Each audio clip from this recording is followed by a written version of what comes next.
그러니까 확실히 저도 예전에 이제 고등부를 제가 학원이랑 뭐 아이들 가르친 거 총 하면은 거의 20년이 좀 넘은 그런 경력이 있는데, 제가 고등부는 한 10년 정도 한 것 같아요. 제가 고등부를 하는 게 되게 겁이 나고 엄두가 안 나고 계속 나는 못해라고 했었는데, 그러다 보니까 제가 가르치는 그런 수준, 그리고 아이들에게 이야기하는 정도가 한계가 있더라고요. 근데 그때 당시에는 그게 제가 한계가 있는 걸 몰랐어요. 확실히 사람은 알아야지 예전에 내가 어땠는지를 알고, 아는 만큼 내가 또 아이들한테 가르쳐 줄 수 있는 거라서 고등부를 정말 몇 번이나 실패하기도 하고 그랬었던 시절이 있었어서, 대부분이 다들 선생님들께서 고등부에 대해서 되게 엄두가 안 나고, 초등에서 그러니까 중등 넘어가는 것에 대해서는 별로 그다지 이렇게 뭐 힘들어 하시거나 이런 게 없는데, 고등부에 대해서는 되게 전혀 별개의 영역처럼 생각을 하시는 것 같아서 여러모로 이번에 이렇게 기회를 한번 만들어 봤습니다.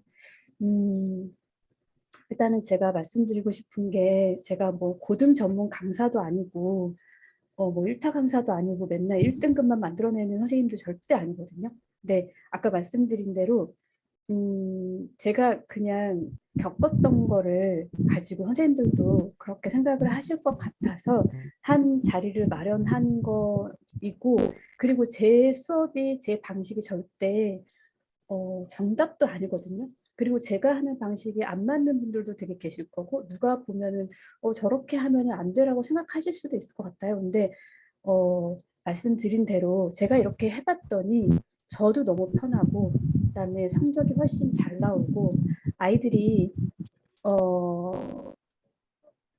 이렇게 자기주도 학습을 하는 그런 모습이 제가 갖춰진 것 같아서 제 방법을 공유하고 싶어서 마련을 했습니다. 그래서 지금 하고 계시는 분들, 그리고 앞으로도 하시는 분들이 참고하시거나 제가 하는 방식을 어느 정도 조금 이용을 하거나 적용을 할 수 있는 부분이 있으면 좋겠다는 생각이 들었습니다. 네, 저 아이가 저렇게 열심히 썰고 계시는데 저녁 식사 맛있게 하셨나요? 네. 네. 오늘 메뉴 뭐 드셨어요? 오늘 메뉴 뭐 드셨나요? 가장 맛있게 드신 분. 네. 삼겹살이요. 아, 네? 삼겹살. 삼겹살. 와, 주말 그러네요. 저녁에는 삼겹살이죠. 자, 그러면 일단 제가 이제 시작을 할 건데, 이제 아마 오디오는 꺼주셔도 괜찮을 것 같아요. 제가 혼자 네. 이제 설명을 하고, 그다음에 궁금한 점이 있으면 채팅으로 말씀하시고, 그다음에 또 함께 공감할 만한 부분들도 채팅에 남겨주시면 제가 설명하면서 그때그때 읽겠습니다. 화면 이거 보이시죠? 네. 제가 설문에서 드렸던 내용에서 네. 내용에서 이제 고등부의 어려운 점은 이렇게 했더니 이제 되게 길게 써주신 분들이 계셨어요. 하위권 친구들은 분명 수차례 설명을 했는데도 숙제도 엉망이고 문제도 풀었는데도 어쨌든 결국은 힘들다라는 부분이고, 두 번째는 상위권 아이들은 서술형에서 관사 때문에 실수가 발생합니다. 서술형을 어떻게 대비시켜야 할지 모르겠습니다. 뭐 이런 부분. 네. 그리고 시험 준비를 하다 보면 특정 유형이나 특정 문법만을 모를 때 관련된 문제만 찾아서 주고 싶은데 어디서 어떻게 자료를 찾아줘야 할지 모르겠습니다. 해서 제가 이거 되게 상세하게 이것도 준비를 했습니다. 그리고 중등과는 다르게 광범위한 시험 범위를 일일이 강의해 주는 것 자체가 부담스럽고, 지역 특성상 고등학교가 제각기 달라서 고등부의 존속 여부를 거의 매일 고민해 오던 차에 피드를 보게 되었습니다.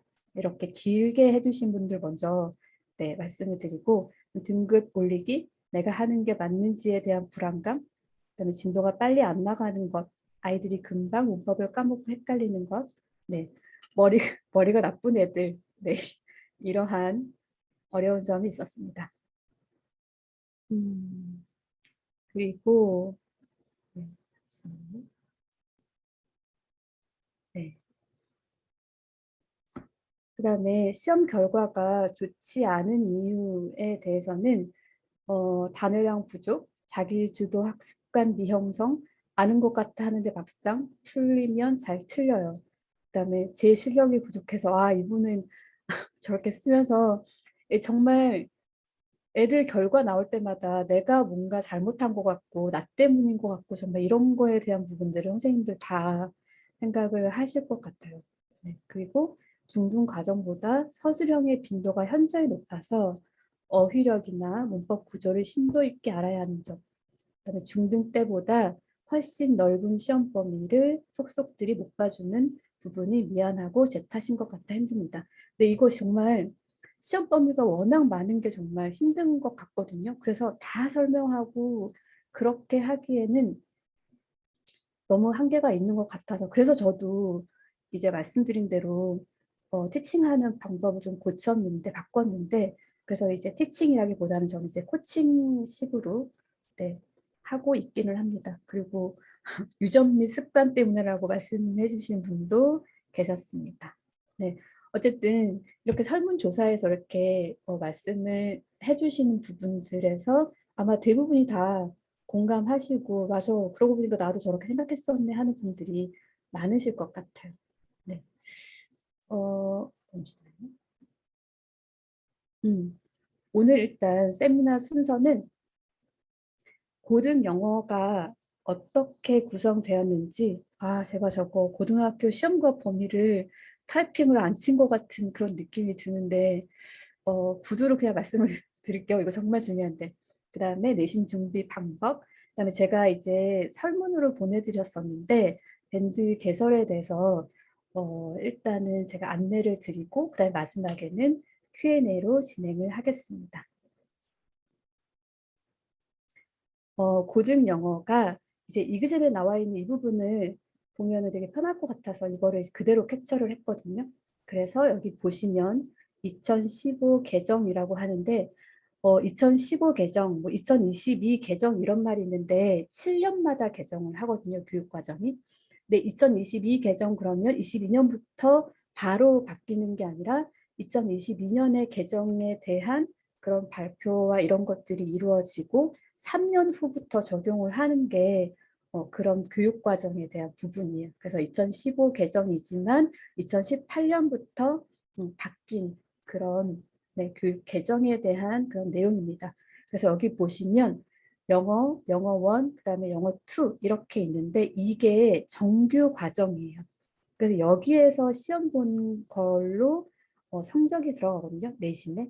그래서 되게 다양해요. 그래서 능률 똑같은 능률도 능률 긴 뭐 이런 식으로 이거는 중등이랑 비슷하니까 아마 다 아실 거고 그리고 이제 여기 보시면은 아까 말씀드린 대로 여기까지가 성적 집계고 그 다음에 나머지 실용 영어, 뭐 영어 독해와 작문 뭐 이런 것들은 영어 독해와 작문 이런 거는 어, 선생님들께서 저걸로 교육과정으로 쓰시기도 해요. 네. 그래서 영어 1, 영어 2, 그 다음에 영어 독해와 작문 이제 이것까지를 범위에 넣으시는 분들이 계시거든요. 나머지는 이제 뭐 영어권 문화, 뭐 진로 영어 이런 거 같은 경우는 학교 때마다 달라요. 그래서 고2 아니면 고3 때 선택 과목으로 해서 얘는 그냥 등급제로만 나눠요. 그래서 A, B, C 그냥 이렇게 해서 좀 상대적으로 좀 쉬운 편인 것 같아요. 대비를 시켜보면. 네. 그래서 저것까지는 성적에 들어가지 않는 거. 그리고 여기 보시면 그러니까 영어에 해당하는 부분은 주로 고1 때 진도를 나가거든요. 그래서 고1, 그러니까 고1 때 1학년 동안 나가는 그런 범위이고 그 다음에 영어 1, 영어 2 같은 경우는 선생님들이 이제 고3 때는 EBS로 대비를 해줘야 되는 거여가지고 주로 영어 1은 고2 1학기, 그다음에 영어 2는 고2 2학기 이렇게 진도를 좀 나가요. 그래서 고2 때쯤 되면은 진도가 되게 빨라지면서 내용도 어려워져서 그리고 범위도 되게 많아지거든요.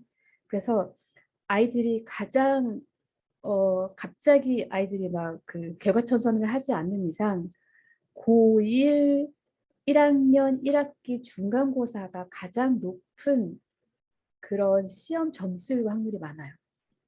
그때가 가장 쉽고 범위도 되게 적고 해서 되게 쉬운 내용들 위주로 있기 때문에 네, 그렇게 생각하시면 되고 고3 때는 주로 EBS 교재로 선생님들이 나가시거든요. 그래서 저 EBS 교재도 학교 수준마다 되게 달라서 어떤 학교는 교과서도 나가면서 아까 그 영어 독해와 작문 이런 거 교과서도 나가면서 뭐 수능 완성, 그다음에 수능 특강 뭐 이런 식으로 같이 나가시고 모의고사까지 나가고 뭐 이런 분들이 계셔서 거의 정규 과정에 대한 영어는 고2 때까지 나간다고 생각하시면 됩니다.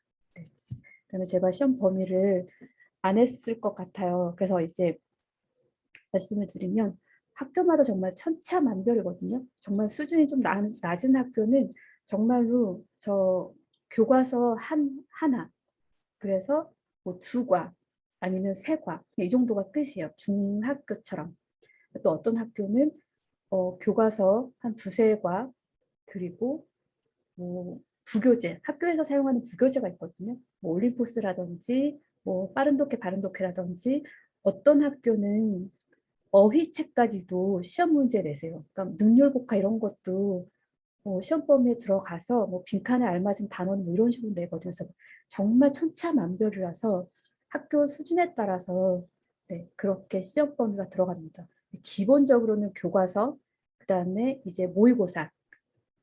그래서 모의고사 지문을 가지고 변형시키는 거, 그리고 아까 말씀드린 부교재 이 정도. 그래서 또 3개를 2개 정도를 보는 학교도 있고 3개를 가지고 보는 학교도 있고 그다음에 제가 예전에 가르쳤던 어떤 학교는 정말 거의 범위가 없다고 생각하시면 돼요. 그래서 뭐 통째로 다 내시더라고요. 그러니까 거기는 되게 뭐 높은 학교였는데 서울대도 잘 보내고 그런 학교였었는데 거기는 그래서 뭐 시험 대비 자체가 거의 힘든 그런 학교들이 있어서 주변에 학교들이 어떻게 시험을 보는지 그거를 먼저 알아보시고 그리고 시험에 임박하면은 그 학교 홈페이지 들어가면 이제 그 범위들이 전 과목에 대한 범위들이 있거든요. 그래서 미리 그런 것들 알아보시면 좋습니다. 네. 그리고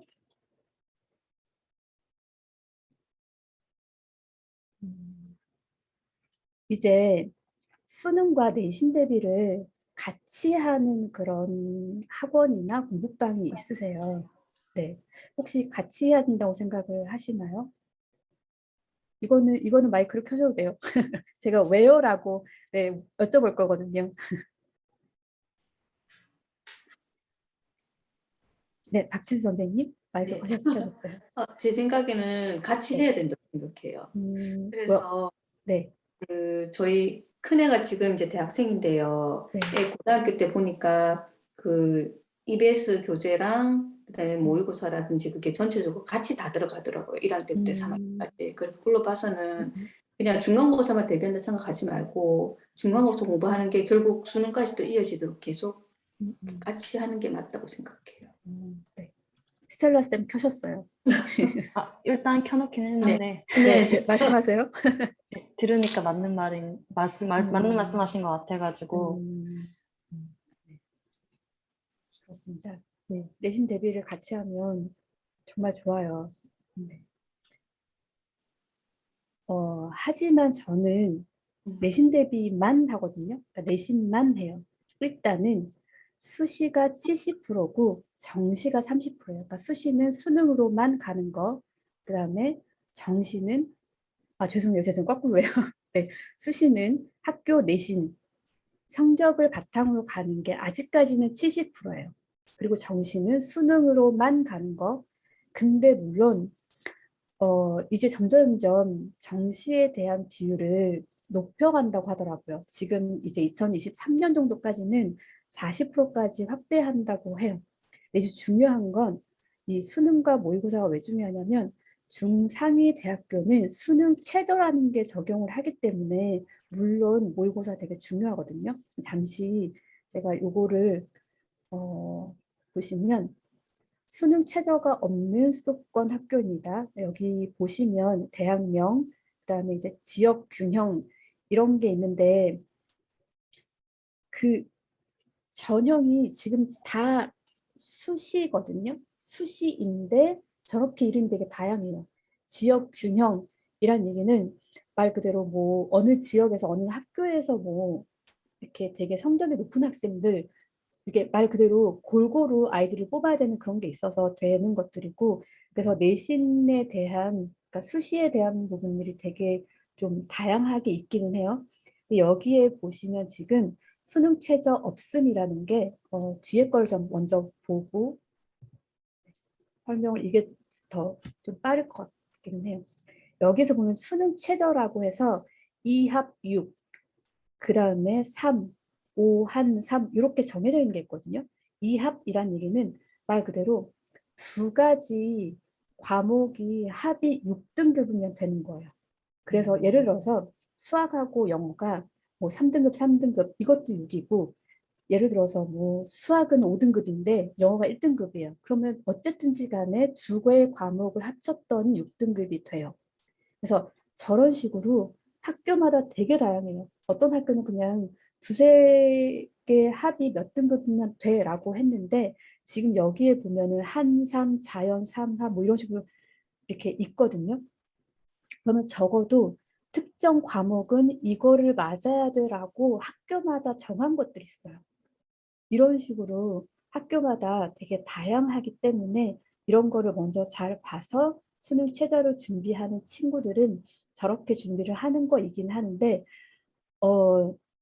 제가 있는 지역은 되게 교육열이 상당히 떨어지는 그런 지역이에요. 그래서 수능 최저라고 하는 게 주로 보시면은 좀 상위권, 중상위권 이렇게 서울 쪽에 있는 그런 학교들이 많이 요구를 하고 그래서 일단은 근데 조건이 내신이 돼야 수능을 가지고 적용을 할 수 있는 거예요. 네, 내가 아무리 수능을 잘 본다고 해도 일단은 내신을 가지고 가는 친구들이 저희 지역에 정말 많기 때문에 그 중에서도 수능 최저를 필요한 친구들은 정말 많지가 않았어요. 그래서 저는 일단은 안 하는 거고 그리고 아까 보여드린 대로 또 안 하는 이유가 뭐냐면 저희는 초, 중, 고 다 해야 돼요. 근데 혼자서 다 해야 되는데 학교도 고등학교도 하나가 아니고 중학교도 하나가 아니고 그리고 아까 말씀드린 대로 내신만 봐주기에도 범위가 너무 많아서 제가 그거 가지고 공부하고 문제 뽑고 정말로 문제집 만들고 애들 뭔가를 시키고 하는 데만도 너무 힘들거든요. 그리고 저는 내신만 봐준다는 얘기는 저는 정말 1년 내내 학교 내신만 해요. 그래서 방학 때는 적어도 한 4~5과 정도를 선행을 해야 그나마 점수가 나와요. 근데 보시다시피 일단 수시가 훨씬 비율이 높은데 정시까지 내가 다 해줘야지라는 마음으로 어설프게 방학 동안에 그 모의고사를 풀어주다가 3월 달 되면은 내신 대비를 하면은 정말 이거는 이수저도 아니에요. 그래서 보기에는 되게 좋아요. 보기에는 내신도 봐주고 그다음 모의고사도 봐주고 이렇기는 하는데 모의고사는 점수가 들어가는 게 아니라 정작 중요하게 점수가 필요한 거는 3학년 말이기 때문에 내신을 먼저 저는 잡아서 이걸 가지고 차라리 효과를 내고 이걸 가지고 1등급을 만들고 2등급을 만들어야 할 생각이 들어서 저는 안 봐주고 있어요. 그리고 학부모님께 그렇게 말씀을 드려요. 그래서 저는 고1 때까지는 일단 이렇게 하겠습니다. 고3 때 그 수능 대비라든지 이런 거를 어떻게 할지는 부모님께서 2학년 2학기 정도에 생각을 해보시고 네, 그렇게 말씀을 정확하게 드려야 저도 편하고 저도 전문이 있고 저도 내신만 봐주는데도 학교가 지금 다 추려서 내보내고 안 받는데도 그러니까 두 학교 그다음에 두 학년이거든요. 그러니까 저는 3개를 준비하는 거고 거기에서 이제 모의고사가 들어간다든지 부교재가 들어간다든지 이렇게 하면 정말 그거에 대해서 공부하고 문제집 만드는 게 정말 너무 많아요. 그리고 지금처럼 이제 중학교가 요즘에는 기말고사만 주로 이제 보게 되는데 그러다 보니까 중학교만 이제 뭐 학년 이런 거 해가지고 하면 저는 5개 학교가 되는 거거든요. 그래서 총 시험 대비를 한번 하면 8개 학교를 하게 되는 거라서 내신만 준비하기에도 너무 힘들기 때문에 그게 고등학교 같은 경우는 방학 때 미리 선행이 되지 않으면 점수가 너무 안 나와요. 네, 그래서 저는 일단 그렇게 하고 있습니다. 그래서 그 부분에 대해서 선생님들도 한번 다시 한번 생각을 해보시면 어떨까라는 생각이 네, 들었습니다. 그래서 아까 이런 부분들 네, 잘 봐두시고 생생하게 그렸다. 아닌데 묘사했다. 그런데 왜 정조대왕의 행렬을 지금 그림으로 만들었을까? 혹시 이 소리 들리시나요?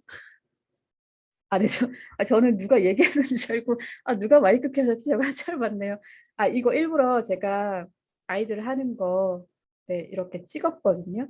그래서 저의 그 내신의 첫 데뷔 단계는 해석하고 단어 테스트인데, 이렇게 많이 보셨을 거예요. 이기점을 이용한 거. 네, 그래서 일단 저는 이거에 대해서 이제 선생님들께서 이제 알아서 판단을 하시고 하시면 되는데, 저는 내용 설명을 전혀 안 해요. 왜냐하면 설명하다 보면은 정말 시간이 다 가고 아이들 입장에서는 학교에서도 이미 들었을 거고 그다음에 EBS에서도 내신 대비용 그 설명이 돼 있기 때문에 저는 아까 말씀드린 대로 자기주도 학습이 필요하고 코칭을 하려고 하기 때문에 내신 대비를 안 하는 거고 대신에 필요하다거나 그런 것들에 대해서는 언제든지 질문을 하게 하고 저도 필요한 부분을 이제 정리를 해주기 때문에 그렇게 하고 있습니다. 그래서 아이들이 범위에 대해서 밑에 있는 이렇게 해석하고 그다음에 단어 테스트. 단어 같은 경우도 그냥 저는 말로 봐요.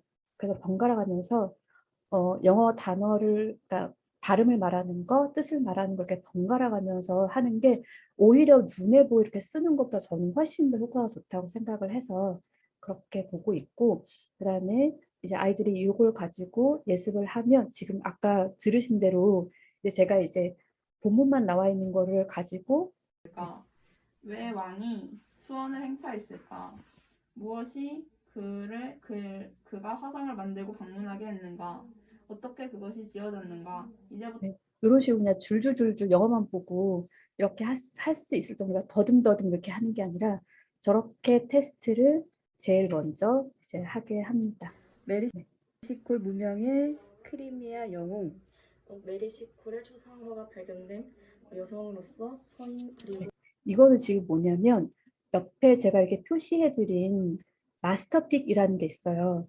네, 저 마스터픽이 말 그대로 이 본문 안에서 중요하게 외워야 되거나 하는 내용들을 정리하는 거거든요.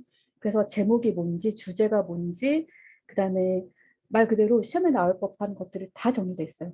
그다음에 글쓰기의 뭐 신경의 변화 이런 식으로 뭐 다 써 있어서 그다음에 내용 정리 이런 것들도 아이가 저렇게 다 제가 이제 저는 검사를 하고 아이들이 저렇게 다 저 부분을 줄줄줄줄 외워서 테스트를 봐요. 네, 솔직히 저는 저거 못하거든요. 애들은 시키니까 하더라고요. 네, 아무리 내용을 설명을 해주고 단어를 알아도 저런 것들이 자기가 말할 수 있을 정도로 정리가 되지 않으면 애들 입장에서는 제목, 주제 이런 거 찾기가 너무 힘들기 때문에 그냥 제목, 주제 이런 거 그냥 다 외워버리게 시키고 있어요. 그래서 저는 해석 단어가 끝난 다음에 저거를 이제 저는 마스터픽이라고 얘기를 하거든요. 여기 부분, 외우는 부분을.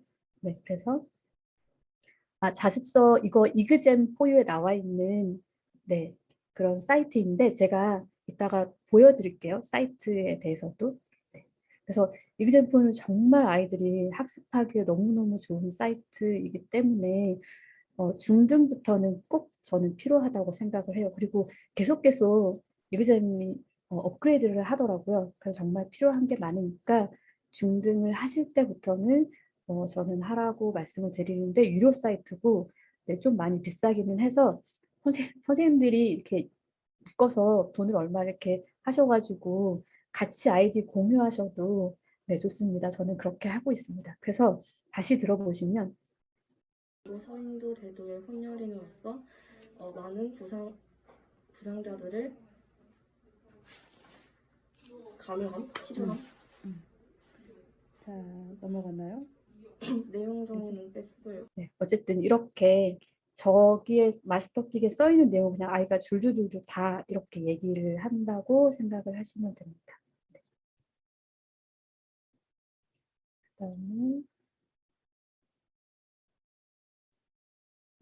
그다음에 이제 저는 이거 보시는 거 지금 이그젠 4U에 나와 있는 거거든요.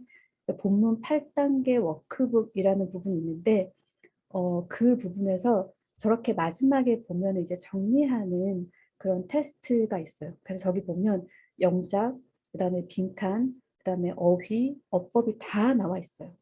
그래서 저걸 가지고 제가 먼저 아이들한테 설명을 해요. 그러니까 저는 본문 설명은 안 해요. 내용은 어차피 애들이 저렇게 해서 다 암기가 된 상태이기 때문에 저기에서 필요한 어법이라든지 어휘라든지 이제 이런 거는 얘기를 하고, 그리고 또 이런 부분에서는 뭐 문장 넣기가 나와 이런 거에 대해서는 어떻게 시험에 나올지는 저렇게 정리를 하면 되게 쉽게 빨리 또 정리가 됩니다. 그래서 저거를 설명을 하고 그다음에 아이들 테스트를 하면 네, 영작 암기까지가 일단 끝나는 상황이고, 또 한 번 테스트를 뭐를 보냐면 이제 비밀 노트라는 곳에 이런 게 있어요. 제가 나중에 보여드릴게요. 이것도 되게 분석이 되게 잘 돼 있는데 아까 좀 전에 보여드린 이그잼 같은 경우는 주로 이제 간략하게 암기해야 되는 내용들인데, 지금 비밀 노트 같은 경우는 이렇게 이제 단어가 있거든요. 글의 주장, 요지 이런 것도 저는 빈칸으로 만들어서 애들에게 쓰게 해요.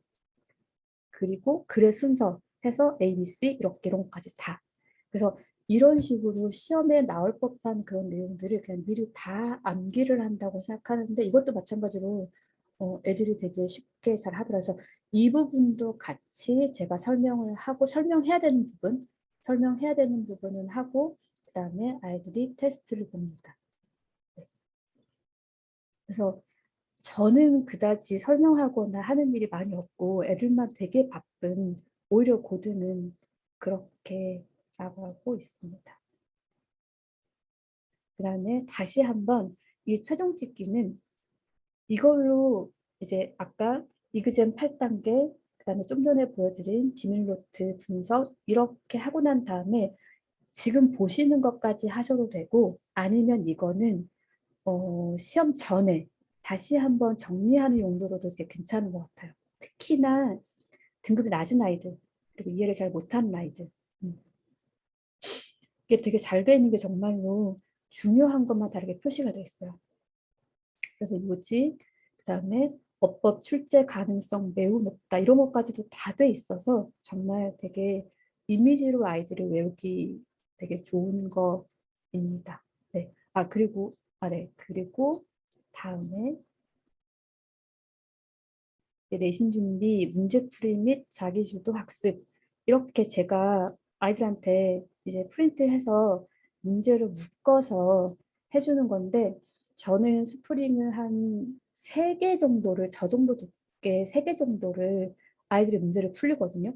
근데 기존에 선생님도 생각하시는 것처럼 애들 풀게 하고 선생님 막 설명해 좀 이렇게 하면 정말 한 번도 못 푸는데, 저는 일단 방학 때부터 준비를 했고, 그래서 2월 말부터 문제를 거의 풀기 시작했던 것 같아요. 그래서 그 비밀노트에 동화가 없더라고요. 동화 출판사만 이제 게시를 못하게 돼 있어가지고 2월부터 제가 막 자료 요청을 하고 그랬었거든요. 그러니까 아이들이 이런 식으로 단어하고 마스터픽이 12월 말부터 2월 초까지 정말 교과서 1, 2, 3, 4과 정도까지가 그게 다 끝나는 그런 수준이 되더라고요. 어법 어휘까지. 아까 말씀드린 8단계 거기까지.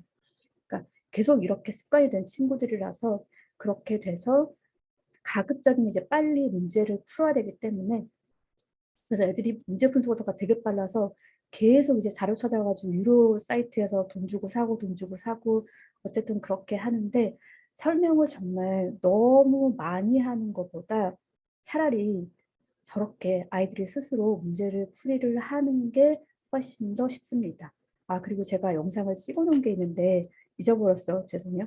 그 영상을 지금 제가 못 넣었는데, 아이들한테 테스트를 저는 또 한 가지 하는 게, 이건 중등에서도 꼭 하는 게 있는데, 여기에서 이제 애들이 그냥 제가 먼저 설명하고 그리고 애들이 이제 테스트를 봤어요. 근데 테스트를 보기 전이나 보고 난 후에 저는 저 문법에 대해서 제가 설명한 거를 아이들이 저한테 다시 말로 설명하게 테스트를 봐요. 무슨 말이냐면 여기에서 잘 안 보시겠지만 10번에 보면은 왔을 건지 됐을 건지가 있거든요. 그러면 애들이 여기에는 왜 대시야? 여기는 왜 와시야라고 하면 애들이 그 문법에 대한 내용을 저한테 다 설명을 해야 돼요. 이거를 저는 중학교 2학년 때부터 시켰기 때문에 고등에 대해서는 이제 그 정도 실력이 되면은 저는 고1 때는 고1 1학기 기말 정도까지는 그렇게 계속 시키고 있거든요. 근데 그냥 답만 외우는 거랑 아이들이 저한테 설명을 하는 거랑은 정말 달라서 저런 과정이 정말 꼭 필요합니다. 네, 저거를 하는 친구들이랑 안 하는 친구들이랑 정말 달라요. 그래서 그 과정을 중등도 꼭 해보세요. 네. 저렇게 하면 정말로 왜 특히나 중등은 문법 문제만 드립다 무진장 풀잖아요. 그리고 평소에도 문법에 대한 그런 교재를 되게 자주 사용하시는데 이런 습관들이 아이들한테 들여지면 훨씬 좋기 때문에 네, 꼭 해보시라고 말씀드리는 겁니다. 네, 아까 질문 주셨네요. 비밀노트 분석본은 아니요, 이거 비밀노트라는 사이트에서 네, 제공을 해주는 거고 저는 절대 제가 직접 만들지 않아요. 차라리 열심히 유료 사이트를 찾아가지고 그냥 그렇게 하는 게 낫지. 저게 하루 이틀도 아니고 너무 시간이 많이 걸려서 정말 저의 소중한 시간을 차라리 전 돈과 바꿉니다. 네. 선생님들이 만드는 것보다 액션에 만들어서 돼 있는 거를 하는 게 저는 훨씬 더 편하고 좀 좋더라고요. 네. 그렇고 그러면 다시 근데 보면 정말 이거 자료 너무너무 좋지 않아요? 제가 무슨 비밀노트나 이런 거에 뭐 협찬을 받거나 돈 받은 거 아닌데, 네, 일단은 그렇습니다. 이것도 다 유료예요. 네. 그래서 저렇게 이제 묶어서 아이들한테 주고, 그리고 문제풀이를 할 때, 저는 애들한테 같은 진도를 나가고, 같은 학년이더라도, 저는 진짜 애들한테 풀고 싶은 만큼 마음껏 풀어. 그냥 이렇게 얘기를 하거든요. 그리고 대신에 좀 그런 거는 정해줘요. 어, 제가 숙제를 정해주는 게 아니라 애들한테 다음 시간에 어디까지 풀어올 거야 하고 숙제를 내줘요. 그러면 이제 애들이 이렇게 쓱 보고 난 다음에 자기가 할 수 있는 만큼을 정하거든요. 이게 왜 자기계발서 이런 거에 보면 자기 스스로 뭔가를 이렇게 말을 했을 때 훨씬 지킬 확률이 많고 아이들한테 그렇게 의견을 하나하나 물어보고 스스로 결정하게 하는 그런 모든 것들이 다 아이들한테는 별거 아닌 것 같지만 자기도 학습이고 코칭하는 그런 과정이라고 생각을 합니다. 네. 그리고 아까 단어 해석하거나 이런 것들도 애들마다 속도가 정말 달라요. 그래서 어떤 친구는 본문 뭐 1에서 5까지를 하루 안에 단어 그리고 해석을 뭐 다 끝내기도 하고 정말 못하는 친구는 오늘 본문 1에서 뭐 본문 뭐 2 단어까지 이렇게만 하는 친구들도 있어요.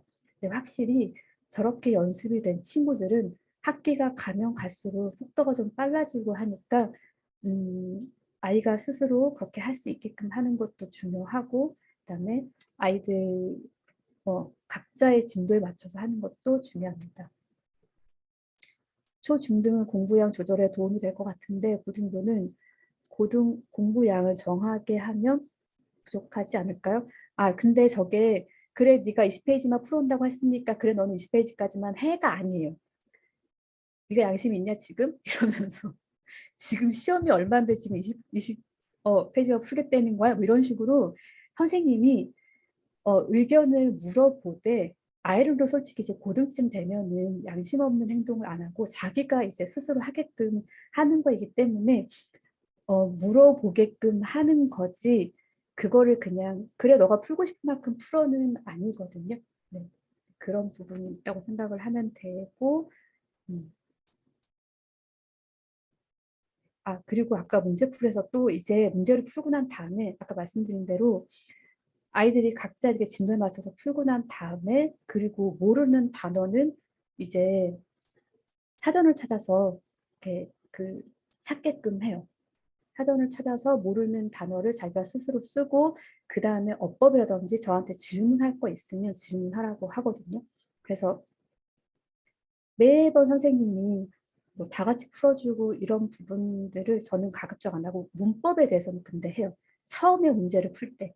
이제 아까 말씀드린 5단계까지 다 끝나고 난 다음에 그 다음에 이제 저렇게 문제를 풀다 보면은 지금 저렇게 빨간 글씨 뭐 어법 이렇게 써 있는 부분이 있는데 저런 어법에 대해서는 같이 제가 봐줘야 되는 부분이라든지 이런 것들은 가급적 같이 봐줘요. 그리고 나머지 이제 내용이라든지 이런 거에 있어서는 아이들이 스스로 하게끔 하고 모르는 단어도 찾게끔 하고 질문이 있으면 질문하게끔 하고 네, 그런 식으로 합니다. 네, 부교재도 이렇게 해요. 네. 그래서 정말로 그 자료 찾는 게 정말 많이 힘들고 정말 프린트하고 그다음에 이거 하고 하는 시간이 정말 많아요. 네. 그리고 난 다음에 이제 아까 말씀드린 대로 아이들이 이제 스스로 모르는 단어 찾게 하고 그다음에 뭐 유의어, 반의어 이런 것들도 이제 나오면 찾게 하거든요. 그리고 난 다음에 저는 자기만의 이런 단어장을 만들려고 그래요. 그래서 계속 차곡차곡 그냥 자기가 뭐 사과 단어 이렇게 해서 정리를 하는 그런 단어장들을 해서 나중에 시험 보기 전에 제가 또 그걸 가지고 이 아이의 단어장을 가지고 제가 말로 테스트를 봐줘요. 그래서 그런 것들도 아이들한테는 되게 너무 좋았던 것 같더라고요. 그다음에 이제 이용하는 사이트예요. 기본적으로 항상 이용하는 게 아까 말씀드린 이그젠포유라고 아까 자습서인가요 했던 내용 정리 있죠? 스텝 1, 2에서 했던 거 이게 바로 이그젠포유. 네. 해서 혹시 이그젠포유 모르시는 분 손들어 보시겠어요? 다 아시나요? 손을 안 드시면 저 그냥 넘어갈게요. 네.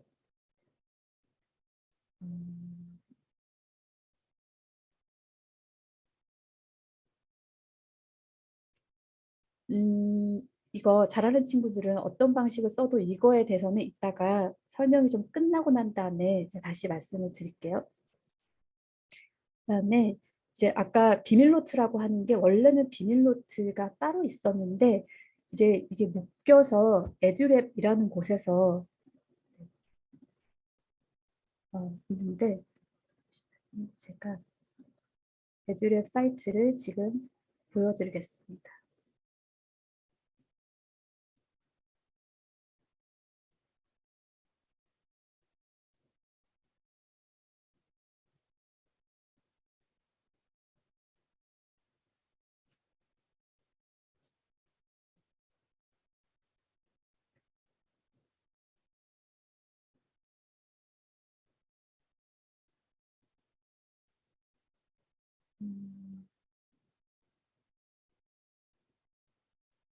이렇게 다양하게 있는데 영어 나와 있고 뭐 실용 영어 그다음에 모의고사 그다음에 EBS 이거 다 나와 있거든요. 그래서 단원별 기출 이런 것들이 다 나와 있는데 예를 들어서 이제 제가 하나 보여드리면 음,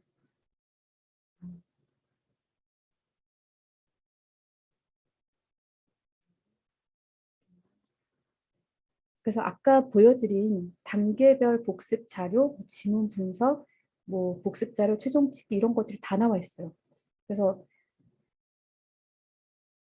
그 학교 기출 같은 경우도 되게 많이 나와 있어서 이거 하나면 그러니까 이그잼하고 이 정도만 해도 어느 정도는 네, 좀 되는 것 같습니다. 제가 이거 잠깐만 보여드리면 음,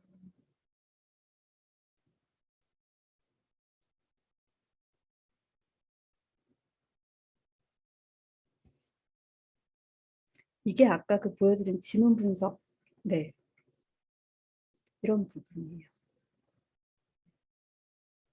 이렇게 이제 다운받아서 쓸 수 있는 부분이고, 그리고 아까 최종 찍기.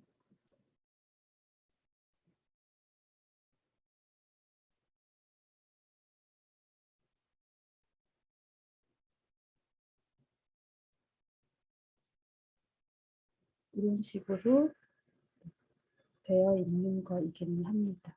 그리고 이제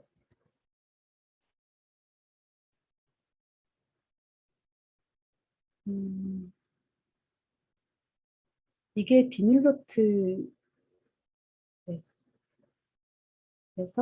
받은 문제인데 비밀노트 문제만 묶어도 아마 문제집 한 권이 될 것 같아요. 그렇게 생각을 하시면 될 것 같습니다. 그래서 비밀노트 정도는 저는 유료를 하셔도 좋지 않을까라는 생각이 듭니다. 그리고 이제 부교재 변형 문제라는 이거는 카페인데 얘도 제가 기억하기에 1년에 13만 원 그리고 6개월에 얼마였지? 6만 원쯤 됐었나? 그랬던 것 같아요. 아닌가? 뭔가가 더 써야 되는데 어쨌든 그 정도 되는 그런 가격이라고 보시면 되고 그 다음에 이제 또 모의고사하고 EBS 문제 아까 그 부교재 같은 경우는 이제 아인카라고 하는 여기 모의고사 EBS 문제를 또 여기에서 하고 내신 수능 도서관, 유별난, 그다음에 항인형 이런 식으로 저는 항인형 근데 가급적이면 이제 안 가려고 한다. 유별난 같은 경우는 제가 애들한테 그 어제 중고했던 선생님이 2만 원짜리 문제 이렇게 얘기하거든요. 정말 이렇게 필요한 부분만 뭐 모의고사, 뭐 6월 모의고사 뭐 그러면은 뭐 2만 얼마, 뭐 2만 원 뭐 이런 식으로 그 사고 싶은 문제에 대해서만 그 낱개로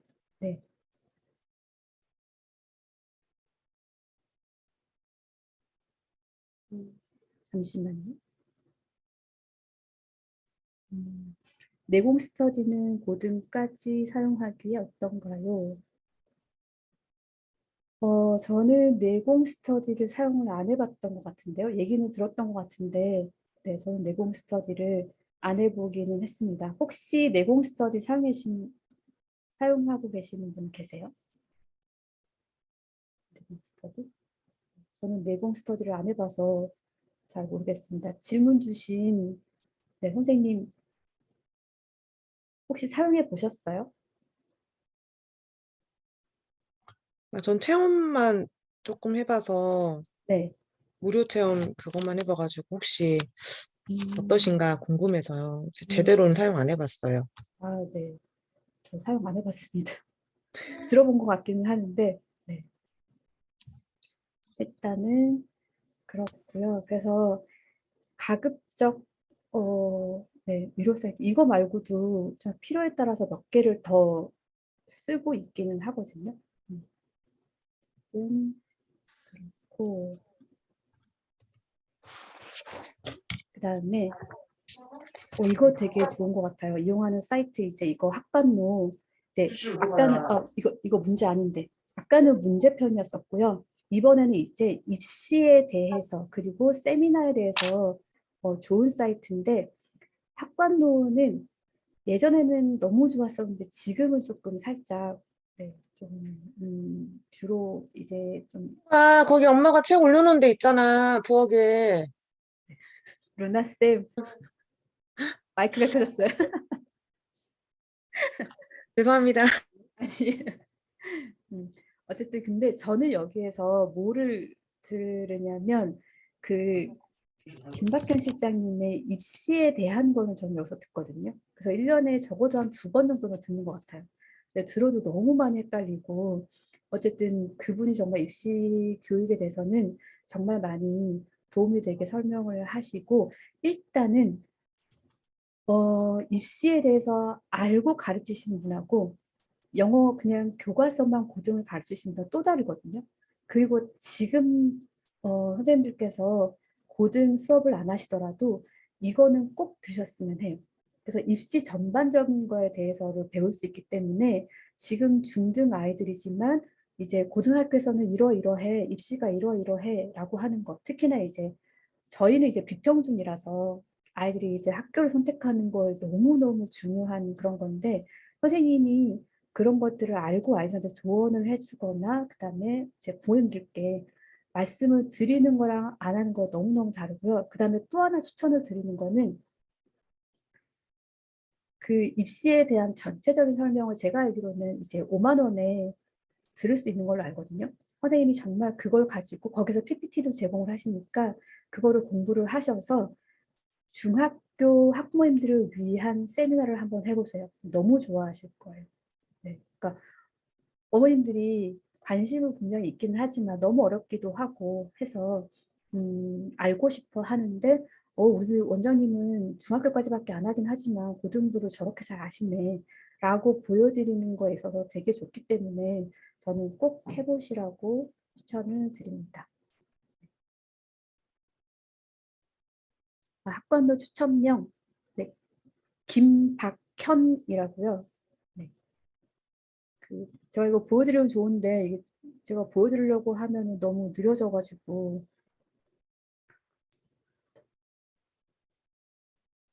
학관도도 예전에는 카페만 있었는데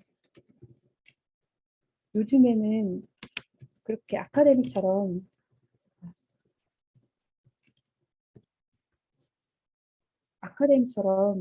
들어가서 네, 들을 수 있는 그런 사이트가 됐더라고요.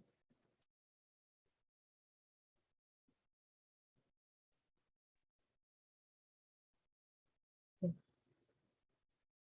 이렇게 지금 뭐 교육 뉴스도 있고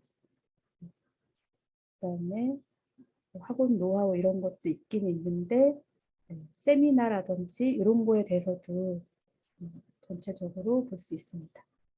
그래서 저는 김박현이라는 네, 그분 강의를 주로 예전에도 이제 오프라인으로 주로 들었었어요. 근데 학관노에 가입을 하려면 사업자 등록증이 필요하더라고요. 그래서 그 사업자 등록증이 있는 분만 카페에 가입할 수 있더라고요. 다시 돌아가서 그다음에 에듀진 이거 같은 경우에 입시 및 교육 뉴스에 대한 부분이 잘 정리돼 있어서 이거를 참고하시면 되고 그리고 아까 그 학관노에 있는 입시 뉴스도 보면은 좋습니다. 그리고 빌드 앤 그로우 영어 공부방 세미나가 있는데 이거는 거의 다 무료로 세미나를 하시는 것 같은데 특히나 토요일에 하는 공부방 대상으로 되게 오랜 시간 하는 강의들이 있었던 것 같은데 이번 달은 잘 모르겠어요. 저도 특히나 들어 괜찮았었는데 일단은 여기 같은 경우는 말 그대로 능률에서 자기 교재를 가지고 운영하는 방법들을 하는 거라서 일단은 능률 거에 대한 교재이긴 해요.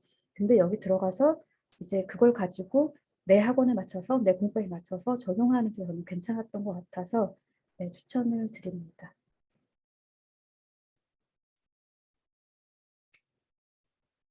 자, 여기까지 설명이 끝났습니다. 이제 아까 질문해 주신 거에 대해서 네, 일단 좀 볼게요. 채팅에서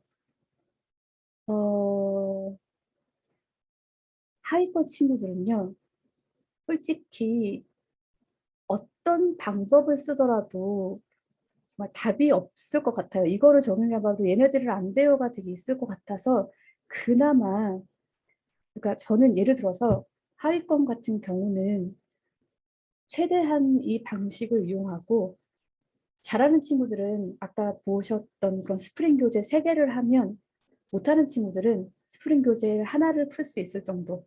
그리고 스프링 교재에서도 아이가 그래도 이거는 공부해서 외울 수 있는 문제 위주로만 저는 그냥 풀라고 하거든요. 모르겠어? 그럼 내비둬 그냥. 이런 식으로 그냥 아이들이 전체적인 부분이 아니라 선생님 욕심이 아니라 예를 들어서 이번에는 그래 5등급만 맞자라고 하면 5등급을 맞을 수 있을 만큼 어떤 부분을 암기해야 되고 주로 어떤 문제들을 풀어야 하고 이제 이런 거 위주로 좀 개별적으로 해주다 보면 아이들이 정말 너무나 어려운데 다 던져주고 영작도 외우게 하고 문법도 다 하게 하고 그러니까 예를 들어서 아까 제가 문법 설명하라고 했잖아요. 근데 그런 부분들을 하위권한테는 안 시켜요. 네. 문법 문제는 아이가 그렇게 설명을 한다고 해서 나왔을 때뭐 맞을 수 있는 부분들도 많이 없기 때문에 그냥 하위권 친구들은 아이가 할 수 있는 만큼 그다음에 아이가 맞을 수 있는 문제 위주 네 그렇게 저는 그냥 시키고 있긴 해요. 그리고 저는 하위권이라인데 일단 최선을 다해보긴 해요. 근데 계속 안 나오면 그냥 아이한테도 얘기해요. 선생님은 이렇게 해서 하려고 하는데 점수가 잘 안 나온다. 다른 곳을 알아봐라. 다음 시험이 예를 들어 중간고사가 좋지 않았으면 선생님이랑 안 맞는 것 같으니까 우리 기말고사까지만 최선을 다해보자.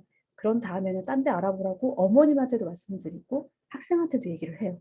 근데 그냥 계속 돈 받고 솔직히 좀 그렇잖아요. 저희는 끊는다 그러면 되게 싫고 무섭고 그러니까 더 어떻게 보면은 성적이 안 나오는 게 정말 아이가 너무 안타깝고 이런 마음도 있지만 조금 선생님들이 내가 이렇게 열심히 했는데 기운 빠지는 거 플러스 끊는 거 이런 것도 어느 정도는 좀 걱정이 된다고 생각을 하거든요.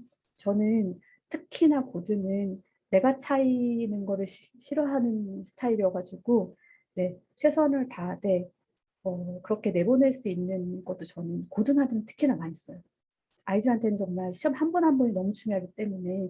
근데 그 친구가 그 하위권 친구가 나랑 했을 때는 점수가 안 오르더라도 다른 학원에서는 맞을 수도 있거든요. 네. 그래서 그런 부분들을 좀 생각을 하시고 하위권은 어차피 안 된다.